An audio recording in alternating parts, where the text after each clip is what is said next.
वन्दे श्रुतज्ञानं वन्दे श्रुतज्ञानं वन्दे श्रुतज्ञानं वन्दे श्रुतज्ञानं। हो देवादिदेवा करू तारी हूँ सेवा, हो देवादिदेवा करू तारी हूँ सेवा। वन्दे वन्दे वन्दे श्रुतज्ञानं वन्दे वन्दे वन्दे श्रुतज्ञानं। वन्दे वन्दे वन्दे श्रुतज्ञानं वन्दे वन्दे वन्दे श्रुतज्ञानं वन्दे वन्दे वन्दे श्रुतज्ञानं वन्दे वन्दे वन्दे श्रुतज्ञानं। वन्दे शासनं शासनं वन्दे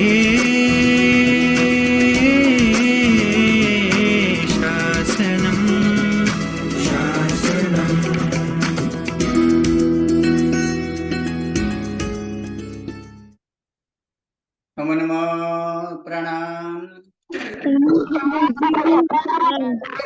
गुरुजी नमो नमः। नमो रिहन्ताणं नमो सिद्धाणं नमो ऐर्याणं नमो वज्रायाणं नमो लोये सम्बसाहूणं। येषु पञ्चनमुक्तारो शब्दपापनाशनो मंगलाणं च सर्वेसिं परमं मङ्गलम्। अज्ञानतिमिरन्धानां ज्ञानाञ्जनशलाकया नेत्रम् उन्मीलितं येन तस्मै श्रीगुरवे नमः।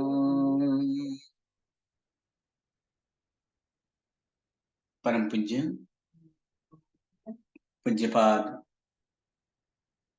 कलिकाल सर्वज्ञ हेमचंद्र सुरेश्वर जी महाराजा के द्वारा विरचित सिद्ध हेम शब्दानुशासन नामक व्याकरण ग्रंथ और इसी व्याकरण ग्रंथ से उद्धरित पंडित वर्य शिवलाल जी द्वारा रचित हेम संस्कृत प्रवेशिका प्रथमा, मध्यमा और उत्तमा ऐसे 3 विभागों से विभाजित हेम संस्कृत प्रवेशिका और इसी हेम संस्कृत प्रवेशिका प्रथमा के प्रथम भाग और प्रथम भाग अर्थात प्रथमा के प्रथम भाग में हम क्रियापद देखेंगे। तो क्रियापद ये पूरा प्रकरण क्रियापद की प्रकरण है। तो क्रियापद किसे कहते हैं उसको याद कर लेते हैं। क्रियापद किसे कहते हैं? तो क्रिया को सूचित करने वाला पद उसे ही क्या कहा जाता है? उसे ही क्रियापद कहा जाता है। यानी जो क्रिया को सूचित करे अर्थात क्रिया कौन कर रहा है ऐसे सूचित करने वाला पद उसे ही क्रियापद कहा जाता है। अर्थात क्रियावाचक शब्द यानी धातुओं से बनने वाला जो पद, धातु कौन कौन से धातु है? जैसे सामान्यतः उठना, बैठना, चलना, फिरना, घूमना, भ्रमण करना, रक्षा करना, टपकना, झरना, गिरना, पढ़ना, लिखना, रोना, हंसना इत्यादि ये क्रिया है। अर्थात इसी क्रियावाचक शब्द को क्या कहा गया है संस्कृत में? क्रियावाचक शब्द को धातु कहते हैं। तो क्रियावाचक शब्द को ही धातु कहा गया। और धातु को अर्थात क्रिया को क्रियापद में बदलने के लिए क्या चाहिए, तो विभक्ति के प्रत्यय। जैसे धातुएं, हर एक धातुएं तीन प्रकार के हैं। कौन से? पद के अनुसार वो तीन प्रकार के। कुछ धातुएं परस्मैपदी है, कुछ आत्मनेपदी, धातुएं आत्मनेपदी है, उभयपदी। तो कुछ उभयपदी। धातुएं क्या है, उभयपदी है। और परस्मैपदी धातु के साथ कौन सा प्रत्यय लगता है, तो परस्मैपदी। परस्मैपदी। यानी परस्मैपदी धातु के साथ परस्मैपदी के प्रत्यय लगते हैं। उसी प्रकार आत्मनेपदी धातु हो तो वहां पर प्रत्यय क्या लगाया जाएगा, आत्मनेपदी का प्रत्यय लगेगा। यानी क्रियापद बनाने के लिए कल हम 9 नियम देखे थे, उस 9 नियम को याद करना है। हर रोज कम से कम 2 बार से 3 बार उन 9 नियम को पढ़ना है, उसको कंठस्थ कर लेना है। तो प्रथम नंबर नियम क्या था, क्रियापद सिद्धि के लिए जो 9 नियम है, इन 9 नियमों से यथा योग्य जहां पर जिस नियम का उपयोग होना चाहिए वहां पर उस नियम का उपयोग करेंगे, बाकी नियमों को नहीं करेंगे। लेकिन इन 9 नियमों से ही क्रियापद बनाना है स्टार्टिंग में। जैसे जैसे आगे की धातुएं आएंगे वहां पर कुछ फेरफार आदि हो तो फिर उस समय नियम भी एक्स्ट्रा ऐड करेंगे। अब तक स्टार्टिंग में सामान्यतः ये जो 9 नियम है, इस 9 नियम को याद कर लेना चाहिए।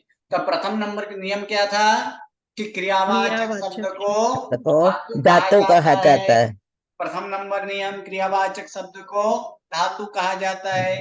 सेकंड नंबर नियम, वर्तमान काल को निर्देश करने के लिए वर्तमाना विभक्ति के प्रत्यय लगते हैं। फिर से वर्तमान काल को निर्देश करने के लिए वर्तमाना विभक्ति के प्रत्यय लगते हैं। तीसरा, परस्मैपदी धातु के साथ परस्मैपदी के प्रत्यय लगते हैं। नियम नंबर 4 कि ती आदि प्रत्यय लगने पर धातुओं को अविकरण प्रत्यय लगता है। यानी ती आदि प्रत्यय लगने पर धातु को अविकरण प्रत्यय लगता है। नियम नंबर 5, म और व से प्रारंभ होने वाले प्रत्यय के पहले अगर अ हो तो अ का आ होता है। म और व से प्रारंभ होने वाले प्रत्यय के पहले अगर अ हो तो अ का आ होता है। आदि प्रत्यय जिसे लगे हों उसे पद कहते हैं। ती आदि प्रत्यय जिसे लगे हों उसे पद कहते हैं। पद के अंत में स हो तो स का र हो जाता है। पद के अंत में स हो तो स का र हो जाता है। 8वां नंबर, पदांत र के बाद अर्थात पद के अंत में रहे र के बाद विराम अथवा अघोष व्यंजन आए तो फिर र का विसर्ग हो जाता है। तो वहां पर विसर्ग हो जाता है। और एक 9वां नंबर नियम था कि अ के बाद अ या ए आए तो फिर पूर्व के अ का लोप होता है। अ के बाद अ या ए आए तो पूर्व के अ का लोप होता है। ये 9 नियम हमें याद रखना है क्योंकि इन्हीं 9 नियम के उपयोग से हम क्रियापद की सिद्धि करेंगे। अब क्रियापद में हम देखे थे कि परस्मैपदी में वर्तमान काल में कितने क्रियापद बनते हैं, 9। कौन से? क्योंकि उत्तम पुरुष के कितने, 3, मध्यम पुरुष के 3 क्रियापद और अन्य पुरुष के 3 क्रियापद। तो उत्तम पुरुष एक वचन में जैसे नम धातु लिया जाए तो उत्तम पुरुष एक वचन के क्रियापद क्या होगा, नमामि, नमामि, नमावः, नमामि। सिर्फ एक वचन बोला था,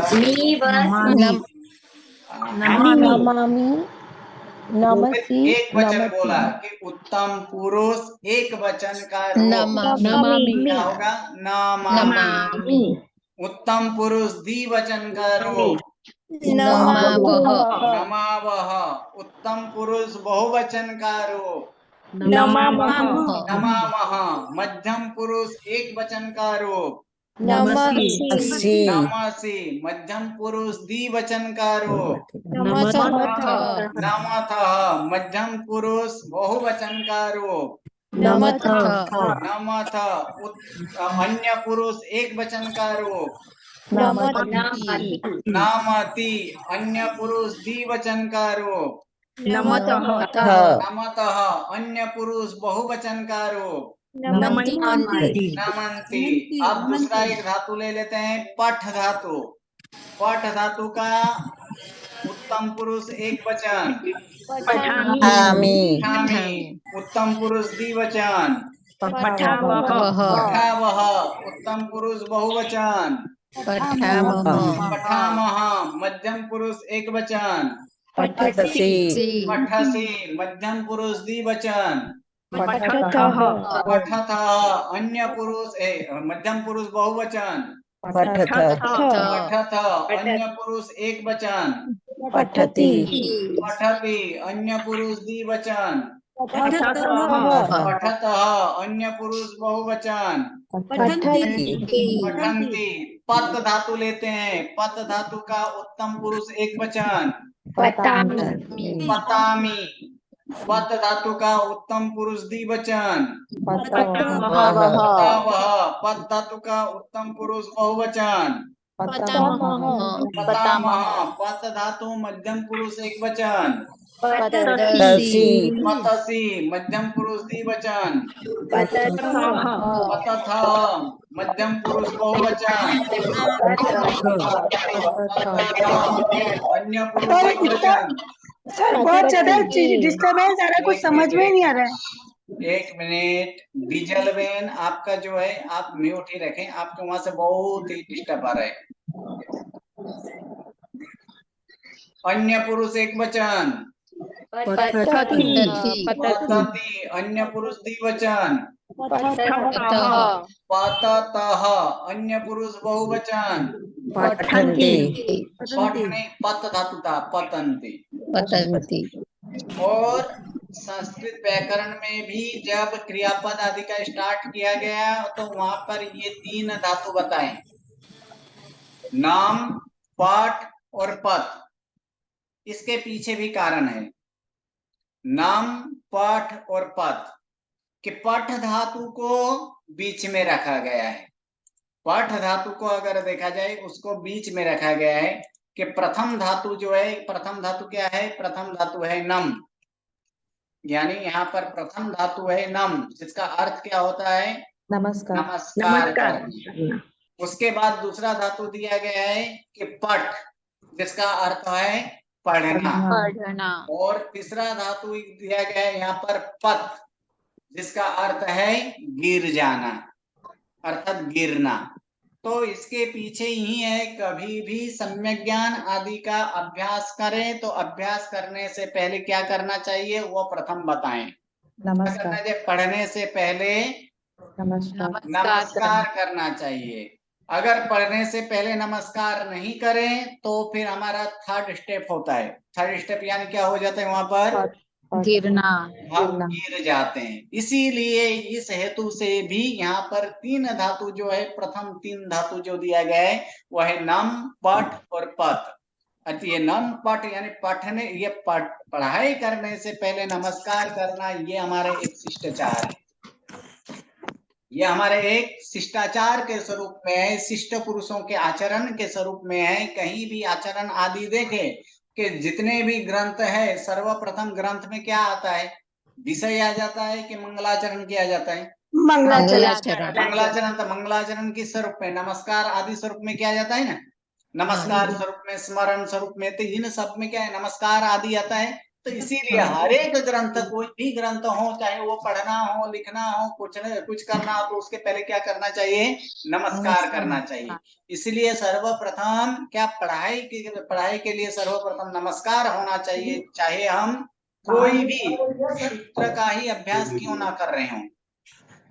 हम सूत्र का ही अभ्यास क्यों ना कर रहे हो, या तो फिर आगे का ग्रंथ, ऐसे तत्वार्थ आदि ऐसे विशेष ग्रंथ का ही अभ्यास क्यों नहीं करना हो, तो सर्वप्रथम क्या करना चाहिए? पढ़ने से पहले नमस्कार करना चाहिए। ये नमस्कार करना आज से नहीं, वो शिष्टाचार के स्वरूप में है कि वह शिष्ट पुरुषों का आचरण है। जो शिष्ट पुरुष होते हैं वो अवश्य में वो नमस्कार करते हैं। तो ऐसे नमस्कार करना चाहिए प्रथम, उसके बाद ही अध्ययन करना चाहिए। हम गाथा आदि लेते हैं तो भी प्रथम नमस्कार आदि करना चाहिए। ऐसे तो अध्ययन के सम्यक ज्ञान के लिए भी, सम्यक ज्ञान के लिए कोई भी अध्ययन करना हो तो उसके लिए क्या करना चाहिए? उसका कीमत चुकाना चाहिए। कीमत के स्वरूप में जैसे गुरु भगवंत को कोई भी नए ऐसे नए अध्ययन करना हो तो गुरु भगवंत क्या करते हैं, वहां पर कौन सा कीमत चुकाते हैं?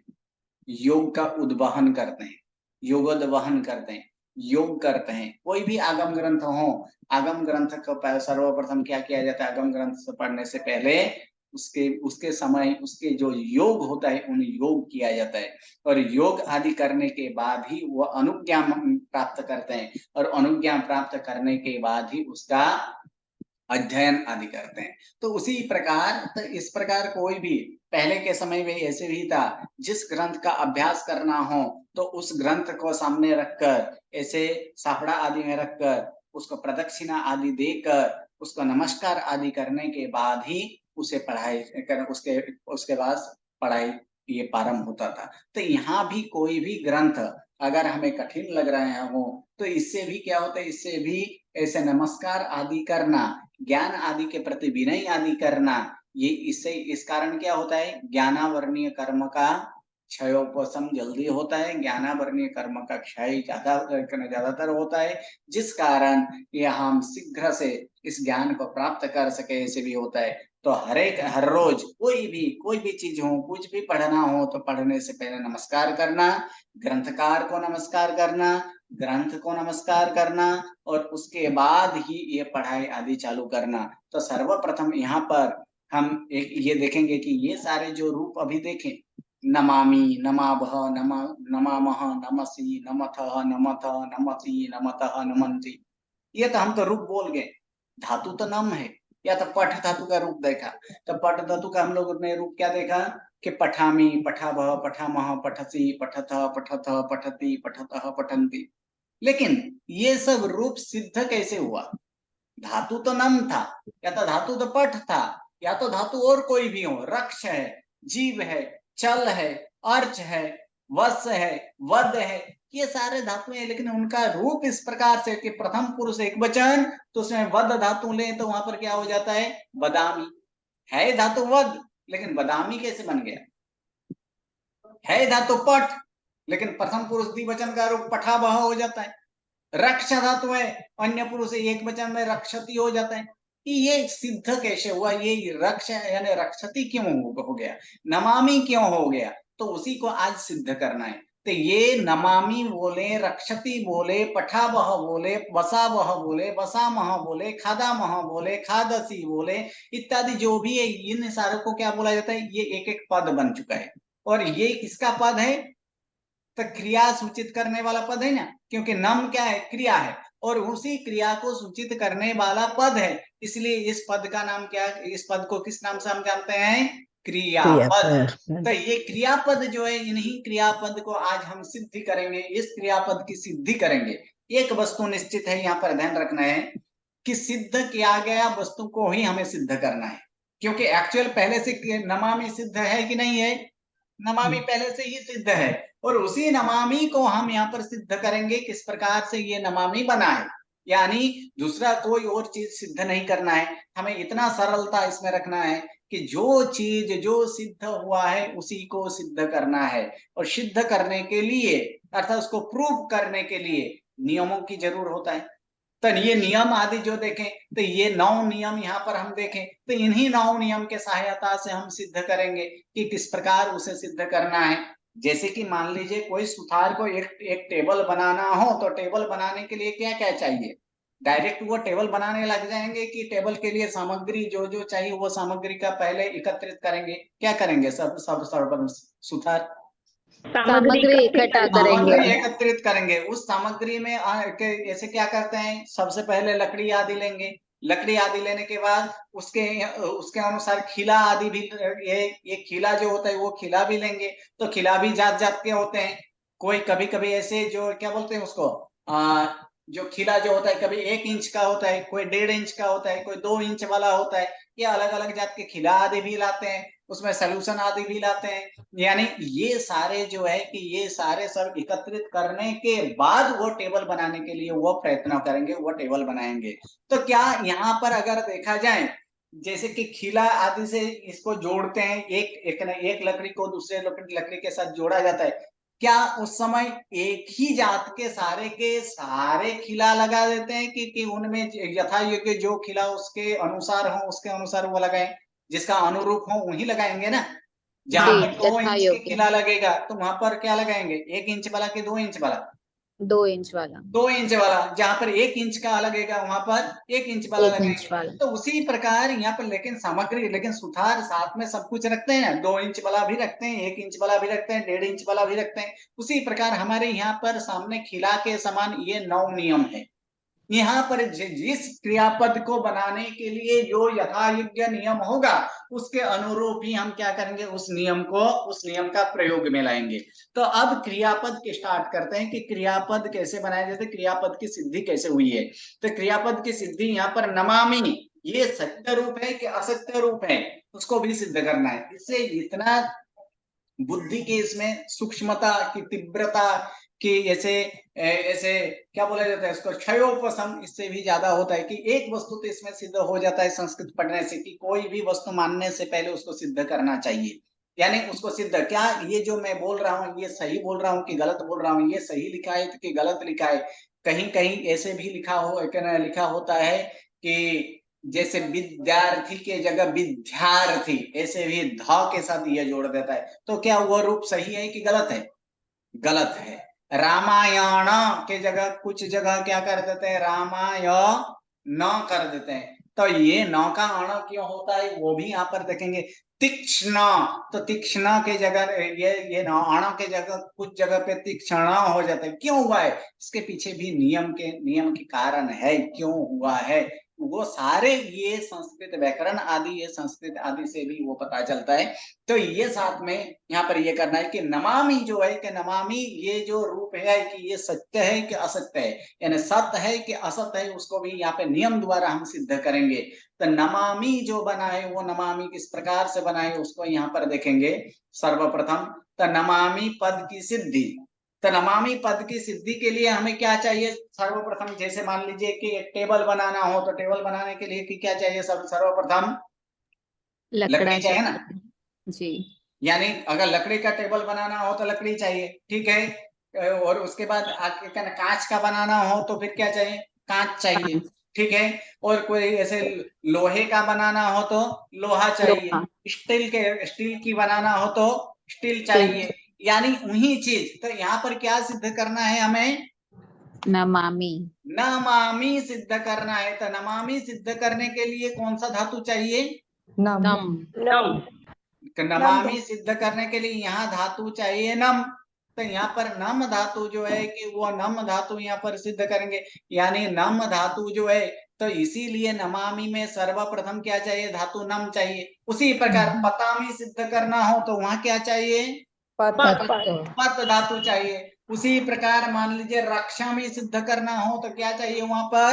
रक्ष धातु। अर्थात नमामि पद में क्या, इसमें क्या धातु है वो हमें ध्यान में आना चाहिए कि नमामि है तो नमामि में धातु क्या है? नम धातु है। और आगे का जो मी है, ये मी क्या है? प्रत्यय है। इसको भी हमें ध्यान रखना है। यानी सर्वप्रथम जिसकी सिद्धि करनी है वो वस्तु हमें हाजिर चाहिए, वो वस्तु होना चाहिए। तो यहाँ पर हम नमामि सिद्ध करना है तो इसमें नम धातु होना, ये इसमें क्या है? धातु क्या है? नम है। तो उसी को हम अब सिद्ध करेंगे इस स्वरूप में। तो सर्वप्रथम दिखाएंगे कि धातु क्या है। तो प्रथम लिखेंगे कि क्रियावाचक शब्द को धातु कहा जाता है। तो धातु क्या आया? नम। क्रियावाचक शब्द को धातु कहा जाता है, धातु लिख देंगे नम। अब नमामि रूप कौन से काल में आया है? वर्तमान वर्तमान काल के रूप है, क्योंकि अभी हम वर्तमान सीख रहे हैं इसीलिए वर्तमान काल है। तो इसको आप दिखाएंगे कि ये धातु कौन से काल के हैं? वर्तमान काल के रूप है। तो उसके लिए वर्तमान काल का रूप हो तो प्रत्यय भी किसका लगाना चाहिए? वर्तमान का ही ना। वर्तमान के लिए कोई क्रिया वर्तमान में हो रहा है और उसकी प्रत्यय अगर करेंगे इस तरह कर देंगे तो क्या होगा? भविष्य। वो तो फिर भविष्य हो गया ना। वो तो नहीं लगेगा ना। क्या यहाँ पर वर्तमान के साथ वर्तमान काल का ही प्रत्यय लगेगा। तो वही यहाँ पर दिखाया गया है कि वर्तमान काल को निर्देश करने के लिए वर्तमाना विभक्ति प्रत्यय लगते हैं। तो भी यहाँ पर क्या लिख देंगे, नम। अब वर्तमान विभक्ति के प्रत्यय लगते हैं, यहाँ तक तो बोल दिए वर्तमान विभक्ति के प्रत्यय, लेकिन लगाए कुछ नहीं, क्यों?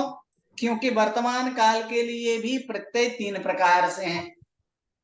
3 प्रकार के प्रत्यय है ना। जैसे परस्मैपदी के प्रत्यय है, कुछ आत्मनेपदी के प्रत्यय होते हैं, तो कोई ऐसे क्या होता है, उभयपदी के। तो यहाँ पर नमामि जो है वो कौन से पद के प्रत्यय है, परस्मैपदी। धातु। इसलिए यहाँ पर परस्मैपदी कितना धातु। लिखे कि वर्तमान काल को निर्देश करने के लिए वर्तमान विभक्ति के प्रत्यय लगते हैं, धातु क्या है, नम है। अब प्रत्यय लगाएंगे कि ये परस्मैपदी धातु है, इसलिए प्रत्यय क्या लगेगा, परस्मैपदी का ही लगेगा।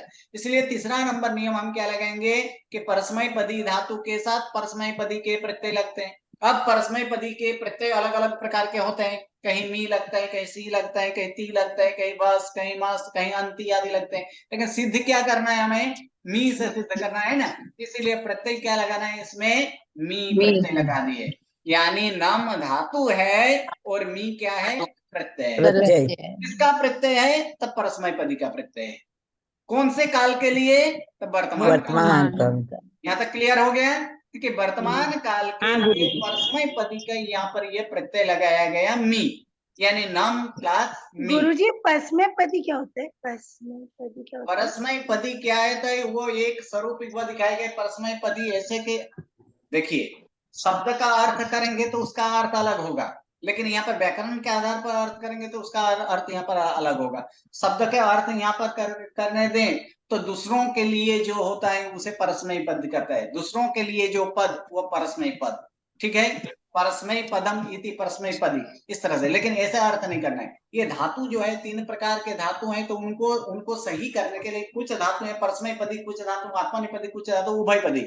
जैसे कि एक ही घर के, एक ही व्यक्ति के 3 पुत्र हों, तो क्या तीन पुत्र का पसंद एक समान होता है?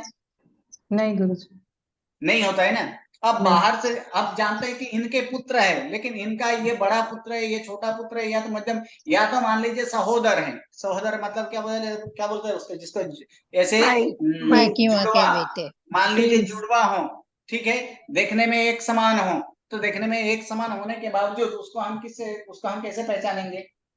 कहीं के उसके पसंद से हम पहचानेंगे ना जी, कि जिसे तीखा पसंद हो तो ये तीखा वाला है, जिसे मीठा पसंद हो तो मीठा वाला है, इसको लाल कलर पसंद हो तो इसका इस प्रकार। उसी प्रकार ये वर्तमान काल के ही प्रत्यय, वर्तमान काल के ही धातु हैं, लेकिन ये पहले गण के ही धातु हैं, और पहले गण के धातु में भी 3 प्रकार के धातु हैं। तो कुछ ऐसे परस्मैपदी होते हैं, कुछ आत्मनेपदी और कुछ उभयपदी। तो जिस धातु को मी आदि प्रत्यय लगाया जाए वो कौन सा प्रत्यय, वो कौन सा धातु आएगा, परस्मैपदी। और जो जिनको ये आदि प्रत्यय लगाया जाए, ये बहे महे से इथे द्वे ते इते अंते, वो कौन सा प्रत्यय होगा, वो कौन सा धातु होगा, आत्मनेपदी।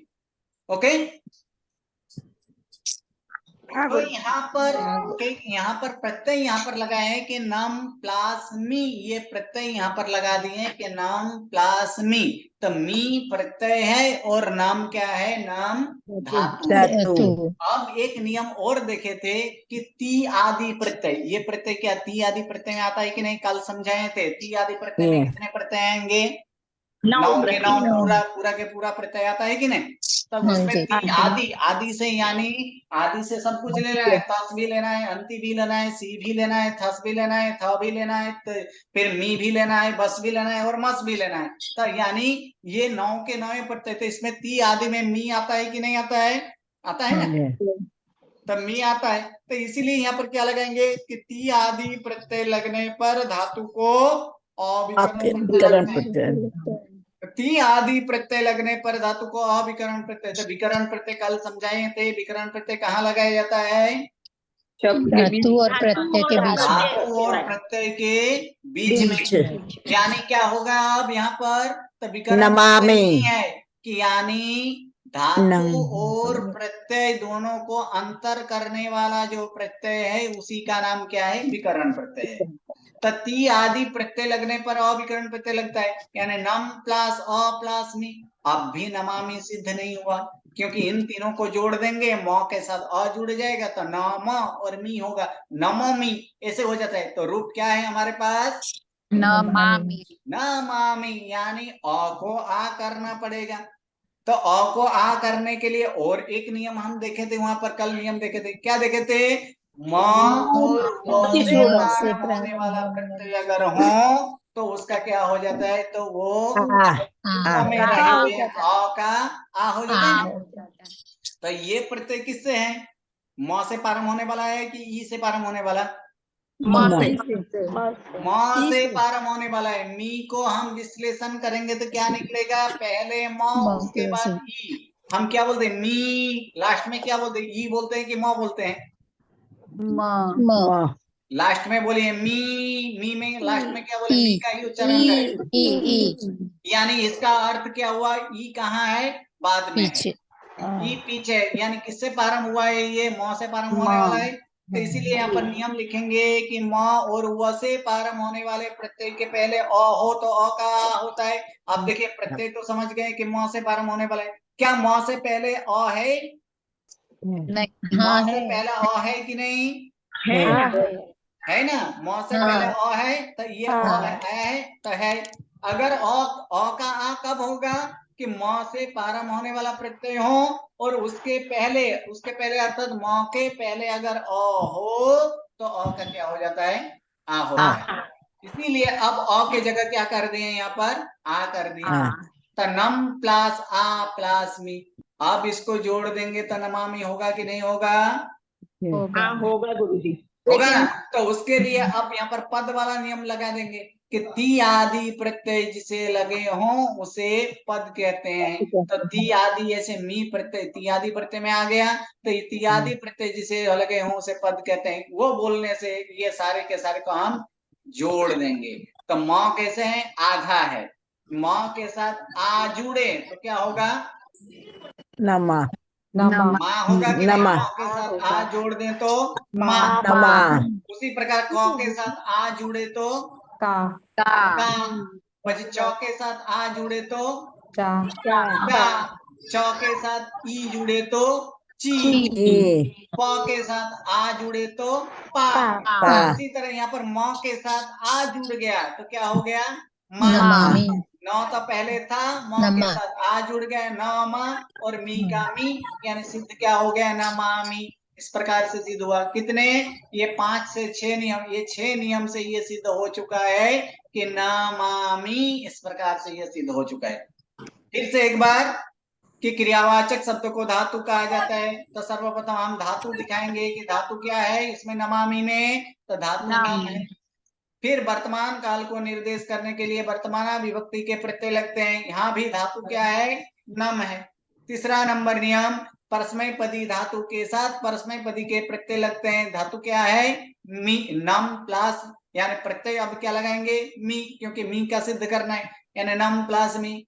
फिर ती आदि प्रत्यय लगने पर धातु को अविकरण प्रत्यय लगता है, यानी नम प्लस अ प्लस मी।